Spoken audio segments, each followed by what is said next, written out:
As the seasons change, your house and your car are not the only things that you need to clean.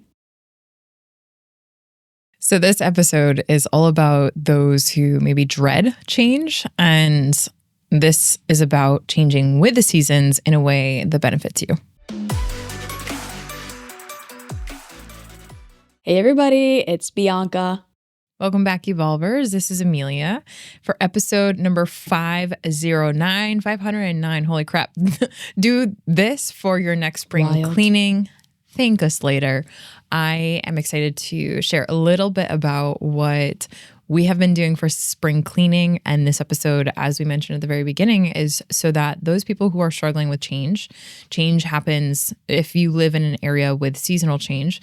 It's happening, and how we feel about change and whether we're dreading that or what it means to us it can look like so many different things. But what I found to be extremely helpful for navigating those seasons of change is quite literally learning how to change with them, and doing so in a way that helps you feel really good about yourself, the environment that you're in as it changes and as you are the advocate of change. So today, by the end of this episode, it is my hope, my aspiration, my intention for Bianca and I to share a little bit about what we do so that you can contemplate maybe some of those routines that are like really clogging up the system of change for you. And maybe it's time to dust off those cobwebs and contemplate what might be a little bit better for you to consider as we change seasons. So Bianca, I personally, I'll share straight up.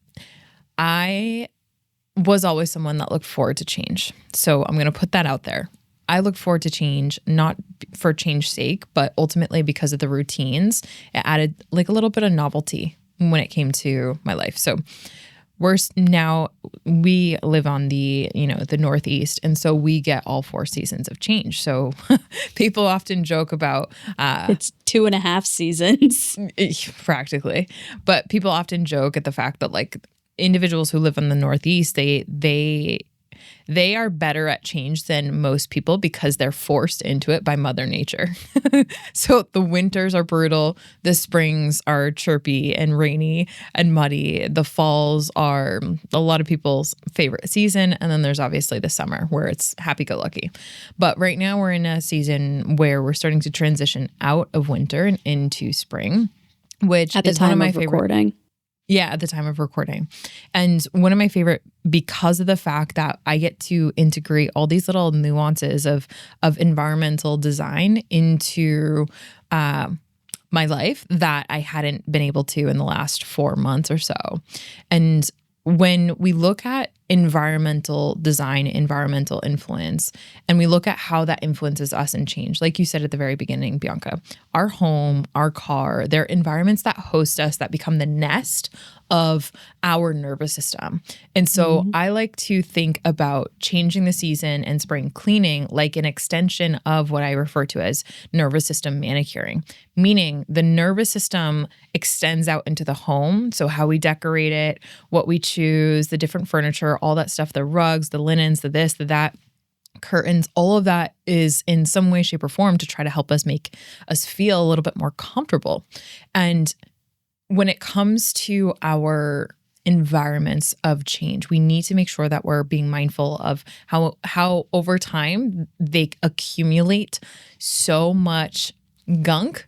And if we're not in a practice and in a routine of taking advantage of the seasons of change, of changing up our environments, then we are actually inhaling so much gross stuff.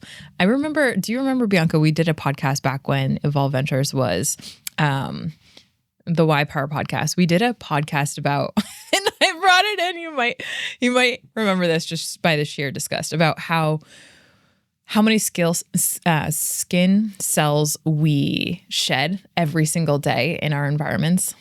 Do you remember that episode? Kind of. It's a faint memory. It was a long time ago. Okay. Well, what I essentially said in that episode, and I can't for the life of me recall what that was, but essentially I was sharing some of the stats around how much we shed skin on the day-to-day in our environment. So think about your home, your car, the places that you frequent often. And when we talk about spring cleaning and we talk about the benefits that you want, which is a nice fresh home, you want a nice clean and fresh car, like you want all these environments to support your growth, there needs to be some degree of a routine and a practice on getting rid of the gunkies. So one of the ways in which we can do that, and one of the ways in which I do that I want to encourage everyone to kind of explore, is this routine that's called Luften in German and Scandinavian roots, where essentially when it's not warm enough, but it's still kind of cold, you open up all the air, all the windows and all the doors to let fresh air in for about 5 to 10 minutes.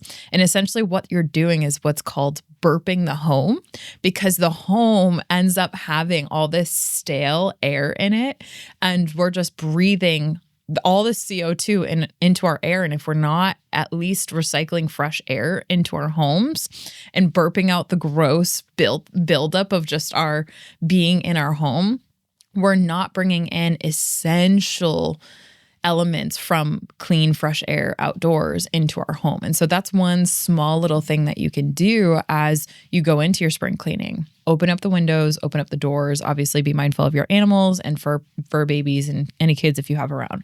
But put those screens on, open up the windows, open up the doors for 5 to 10 minutes and burp your home, because all that nasty stale air that is getting recycled into your lungs, which is not necessarily supporting your best interest and what you have. And in addition to that, it's getting rid of a lot of those dead skin cells that are just accumulating in the home, which is so gross. But when we think about change, change is also making sure that you're introducing positive influences.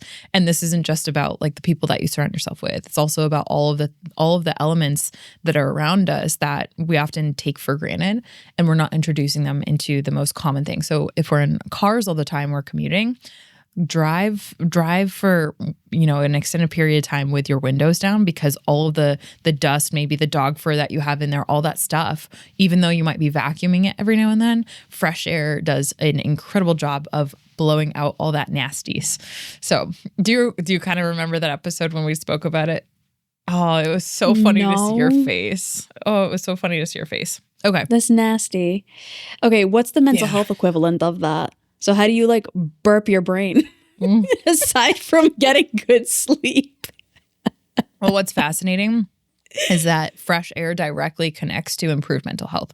So there's studies that show that the more time that you spend outside, obviously, outside improves your mental health, but there's a specific lens on the science about fresh air.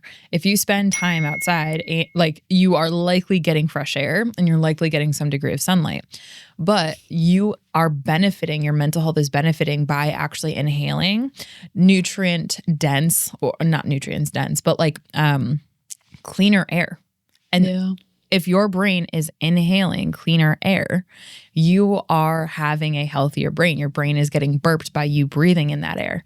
And so it's a weird concept, but it's so important. We don't realize like our brain is actually performing less when we're in, like we as human beings, as species, have never spent more time indoors than we have now. And what is that doing just from an air standpoint? We don't think of these things, but we are literally inhaling more CO2 than we ever have.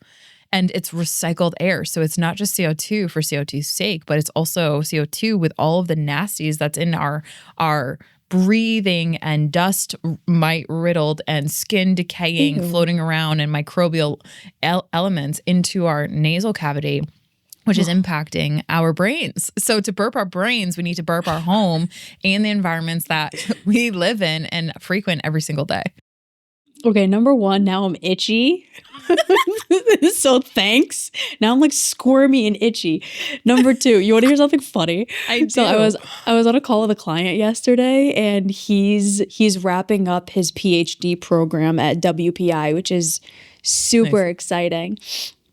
And he's going to be defending his dissertation soon, and he's moving back to California with his partner, and they're going to start their life over there. Yay. And he's like, I've been staring at a screen nonstop for like 5 months straight. He's like, my fiance was like yelling at me to make sure that like during this week that I have off, where I've submitted everything, that I'm off the computer, so on and so forth. I'm like, yeah, you got to listen to the boss.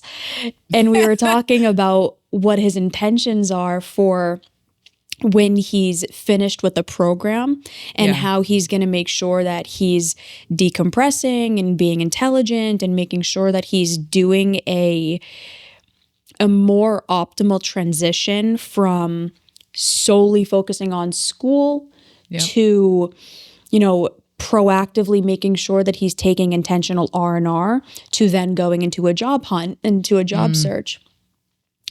And I made this joke about he needs to go do like sunbathing, which I don't like. I'm not someone who actually like speaks about going outside like that. But I made the joke of like, if I were you, here's what I would do.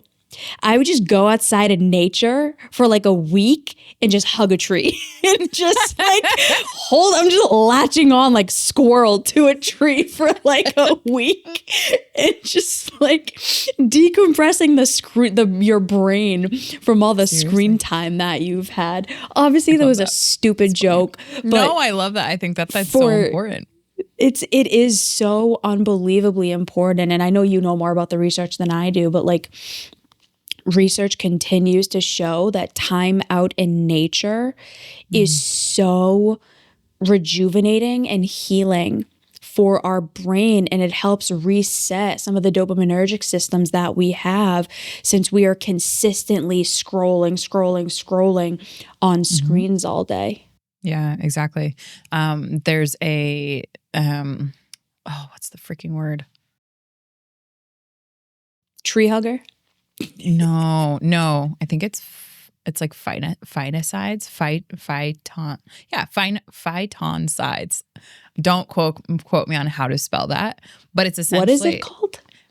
They're phytochemicals that are created and in the process of when plants are essentially going through photosynthesis, and essentially the phytonsides that they produce actually directly reduce anxiety. And why that matters, and I think to not only the joke that you had, but also the fresh air component. Oh, that's cool. Natural environments have higher increased levels, obviously, of oxygen,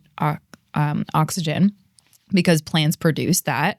Hence why I have over 100 plants in my home, because I just have an air, like, I'm mindful of how important the air that we breathe is for our brain health. But like, that increase in oxygen levels obviously decreases the cortisol that we have in our neurochemistry that produces in our endocrine system and everything. So like, it's literally from the air that we breathe. And it's amazing how when we do get high quality oxygen rich phytonsides, dense air, phytonsides, we essentially have an improved ability for our brains to kind of reset, for our bodies to reset, and for our nervous systems to calm down. So I'm right there with you. I'd be out there hugging trees any chance I get, like a squirrel. I'm gonna become a squirrel for a week. Just yeah, that's also a hilarious visual of like you just like trying to wrap, because you and I both have like we're like 5'3" T-Rex arms. Yeah, we have tiny little arms, so it's like one tree we can barely get our. It's just hilarious. Okay. So I love that. And also I think that to that end, spring cleaning, on the topic of screens, I think that because so many people, whether you're doing a dissertation, you're in a PhD program, whatever, like we spend more time now indoors than we ever have. With that, we are breathing and inhaling that cyclical process of all of that, which we are shedding per day, which it does break down to approximately 30 to 40,000 skin cells are shed every minute. Every minute? Every minute. So that our daily loss is about 500 million to 1 billion cells. And that's just in our home. Mm-hmm. So I'm not over here preaching to the choir about hygiene and cleaning, but why that matters is because that's being recycled in the air molecules that you're literally breathing. So if you your kind of house burp stank, your home, you know why? you might not even know because you're now nose blind. And I think that all these little things, just might help you out. I'm just trying to say, and to that effect, if you have let's say, you have a home where you have air filtration systems, like these little tiny things, clean, take the filters out and go clean them. To that end, because you're shedding 500 million to a billion cells of your skin every single day. Now multiply that by the amount of people that you have in the house plus animals. Okay, that means all of your linens, not just the ones that you sleep in, but the couch, the blankets that you have, the pillow covers, the shams, the rugs, all those need to be literally aired out. So picture the old person shaking out the rugs, slapping it in the quote unquote old days. I just have this vision coming out. There's some science to that real good stuff when it comes to transition of springtime. And why that matters, again, because your brain needs to be inhaling the best of the best in order to have high performing levels and just in general to have great mental health. These are the things that we don't think about. So air out the rug, shake out the linens, clean and turn over the linens. And to that end, while we're at the linens, might I just say one thing that might also help, this is, who is it? Marie Kondo? The person who's famous for organization and environmental. Yeah. Okay. How about we go through all those clothes that you have, the shoes, the stuff, the this, the that, and why don't we go ahead and before we go and put away the winter stuff, get rid of the stuff that you didn't wear this season. Go ahead and recycle that to someone that would love that. And then box that stuff up, wait for it to come for the next season. And before you go and box it up, clean that stuff. Because again, we have these routines as human beings. We might just have a closet where we keep everything in, but even just freeing up the space and rearranging, that can have a tremendous effect on your brain because essentially your brain is being introduced to not only novel stimulus, but also it has this kind of refresh, rejuvenation feeling that your brain ends up actually really enjoying. So a couple of things that you can do: open up the windows, open up the doors for 5 to 10 minutes, car, home, etc. Literally shake out your linens, get those outside, dust, all those little things that should be quote unquote obvious are becoming less and less obvious, and people are not teaching this unless you're literally going for a Marie Kondo kind of let's go clean our apartment and figure it out. These little tiny things do add up. And essentially I want everyone thinking about what are the nutrients that your brain is ingesting. So when I say nutrients, yes, I do mean what you're eating, but also the air that you're breathing, the water that you're drinking. What is the quality of that? And oftentimes we're not thinking about air. So I think as we transition into the spring, I think that it's a perfect segue to be able to encourage all of our evolvers to luften their homes, to apply the practice of luften of their cars, and for all of us to little bit consider how when the seasons change, you don't have to dread it. You can actually just apply these routines. And like that, you literally have some great implementation strategies that help give your brain a better chance for the next whatever season you have. So I think it's cool. I think it's necessary. And ultimately, I think we all can do better on this personally. I think an additional thing in tandem with that, and I want to just, for clarity's sake, I don't do this the way that I'm going to explain it. And the reason I don't do it the way that I'm going to explain it is because I work with coaches 5 days a week. So I'm literally remodeling my system daily. So True. For people who are not getting any sort of peak performance coaching or are not working with a therapist who is going to be able to help you to do this, this is also a good tool that you can utilize. So after each season, have an hour or take a day or however long you decide and look at what the last season, look at what the last 90 days actually looked like for you. What are the behaviors that you engaged in? What are the things that you did? What are the emotions that you found yourself feeling? And what are were there any goals that you had set for the quarter, and did you end up accomplishing them? And then what you can do is you can look at what the next season ahead is. What are the behaviors you want to engage in? Who are the people you want to spend time with? What are the things that you want to do? What are the experiences you want to have? What are the thoughts that you want to start working toward and the feelings you want to start working toward? And then have a mental and like a holistic life spring cleaning in tandem with that, so that the next season ahead, so not only now is your house luftened and burped your house, but you can also do this process with your life as a whole. The majority of us are just living, trying to get through the day to day, and we're not being as conscious or intentional as we could be about the life that we want to have. Yes, it takes more effort. Yes, it's a pain in the butt. And the hard work that you do up front allows you to have better results and more ease and comfort and just the things that you want later on. So take an hour, be intentional, and watch how like this next season is going to be significantly amplified. I love that. And I love that you added that, because my focus was primarily on the physical environment.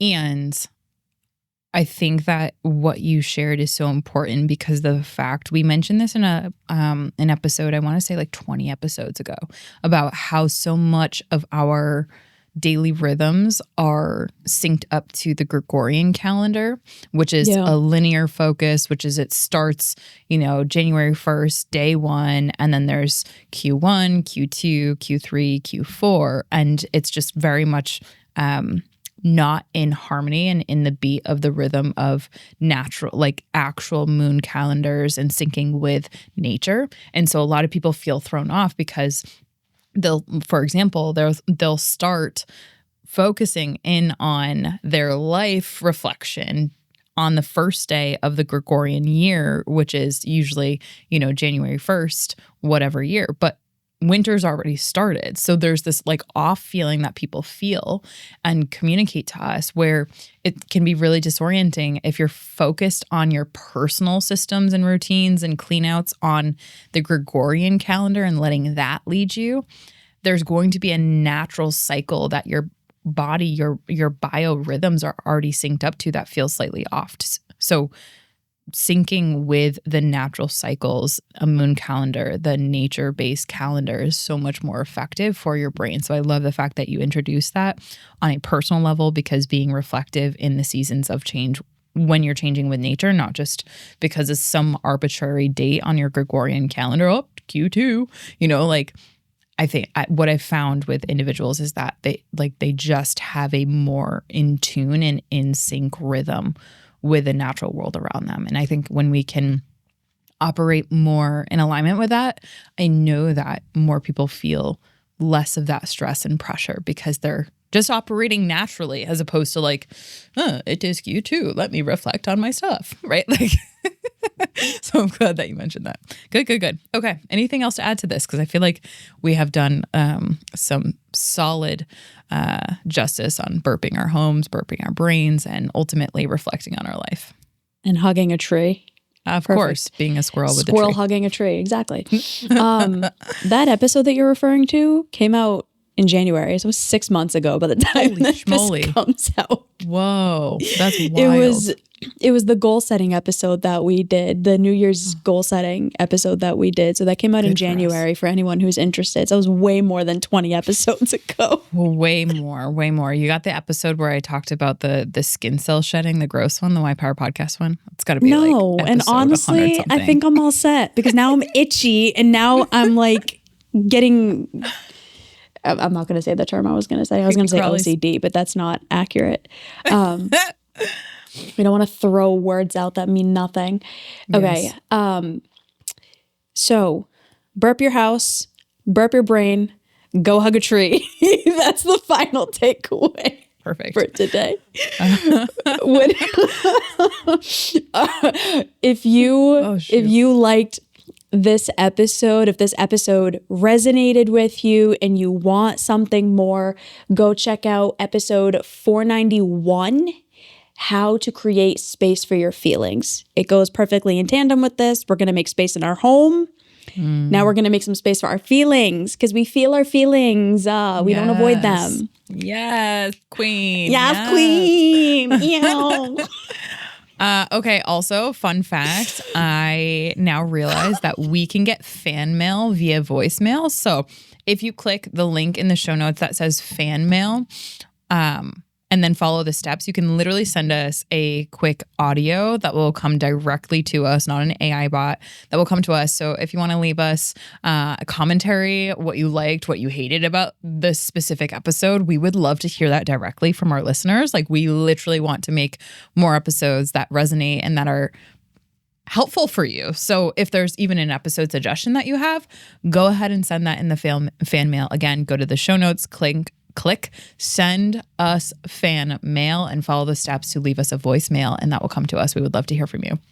Okay, to that end, as Bianca mentioned, How to Create Space for Your Feelings, episode 491. If you're watching on YouTube, it will be in the screen around us. So please go ahead and click on that that one. And as always, thank you for your interest in the science of holistic mental health. We love being with you along this journey. Keep evolving, everybody.